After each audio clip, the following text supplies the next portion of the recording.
So I'm entitled to a worm stripe. Yes.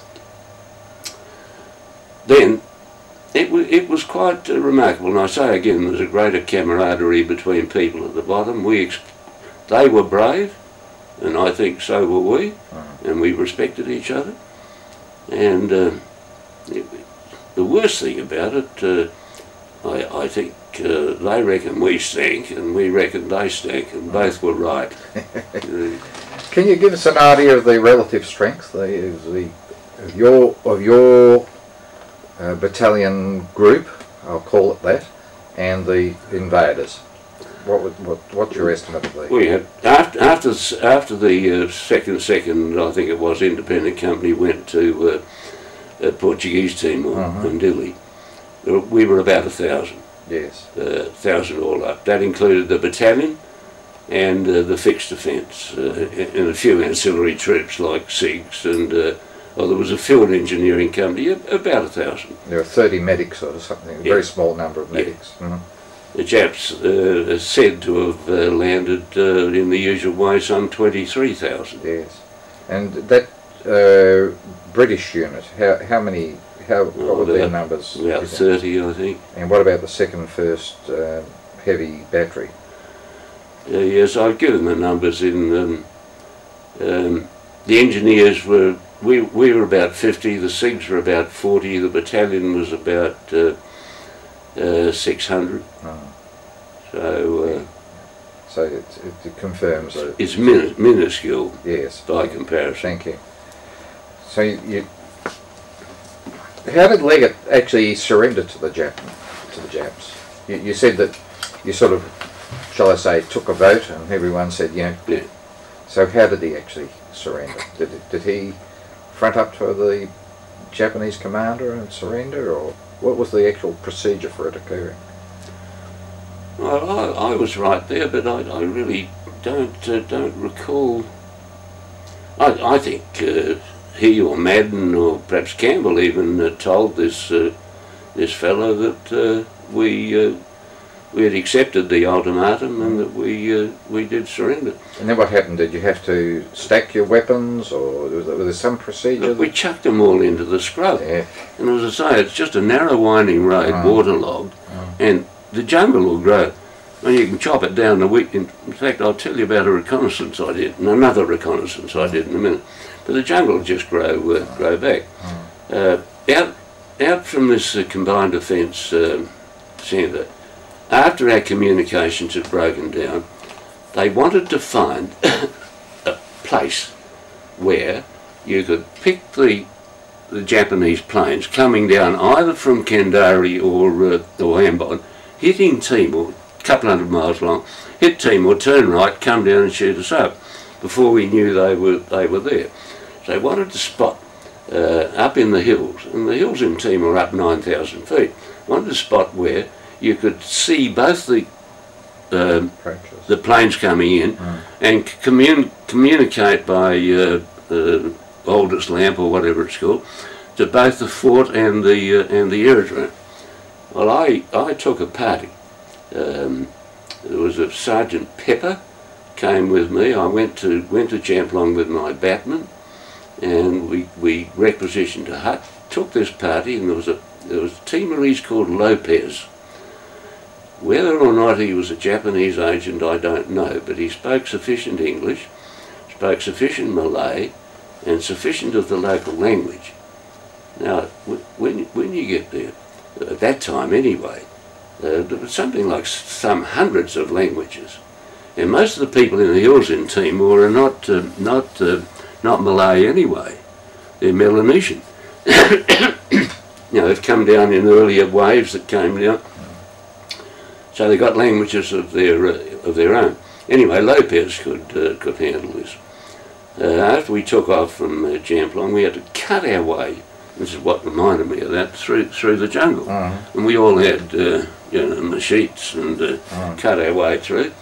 The worst part about it was we had to cross a lot of rivers to get to these high hills, and the worst part about it was the monkeys. And God, flying monkeys, screaming their heads off. And as you go from one tribal monkey group to another, And they'd come probably as close as this to us, but they never ever attacked us.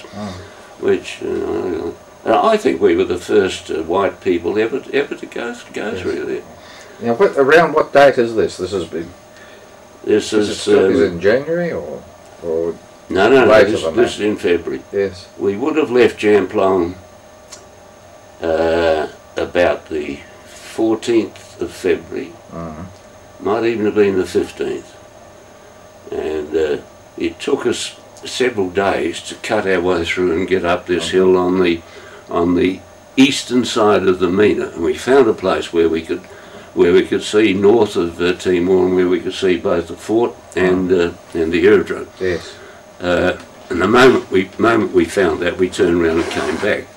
Well, we came back pretty quickly, but even in the couple of days where we'd cut this arch, and we had these ponies.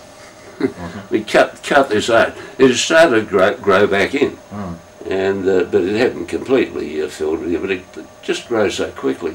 The other thing, Peter, that I saw there was oil, just oozing out of the. I think I'm probably the first European to have seen that stuff. I don't know why you didn't peg it, Harry. Should have taken. It's caused enough trouble now, hasn't it? Yeah. Timor Gap. Anyway, we got back to Jamplong the night of the 19th. That was the night of the day they bombed Darwin, and the night of the day they started landing on the south coast of Timor.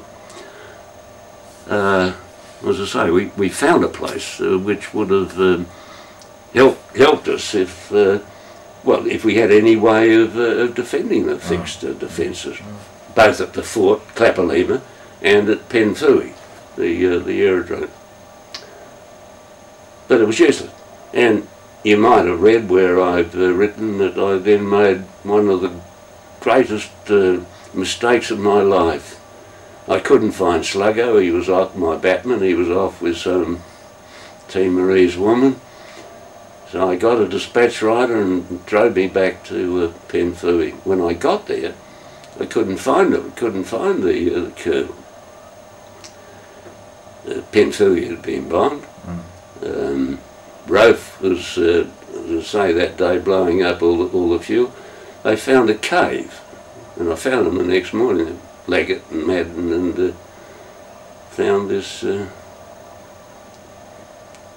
It was there that Leggett made that stupid statement that in the battle for Timor between the Portuguese and the Dutch and the English, and I've written the dates, I don't remember the dates now, but I think it was 1914 that the final separation was made between Dutch Timor and Portuguese Timor. And you might know, if you look at the map, there's an enclave. No, I'm not aware of it, no. No, a lot of people are not. I've spoken to Indonesian ambassadors and said, why don't you kick them out? Because Portuguese as colonists had a unique way of establishing enclaves. The enclave in Goa, in India. Well, peace-loving Nehru kicked them out of there. The enclave in Malacca, in Malaysia, and the English put them out of there. Macau, on the Chinese mainland, that's gone. The only Portuguese, and what they did, they corrupted the hinterland by bribing the local Rajas. Now that if you have a look at the map of Timor, inside Indonesian Timor, West Timor, there's still this enclave that belongs to Portugal, is it? To East, well, they've got their independence now, to East Timor. Yes. Yeah. I don't get it. Yeah. What got me onto that? Well, I don't know. After we were talking about the border initially, but yes. So you had got back to, you were with Leggett in the cave. Yeah. But this is before the invasion. But shall we move forward now to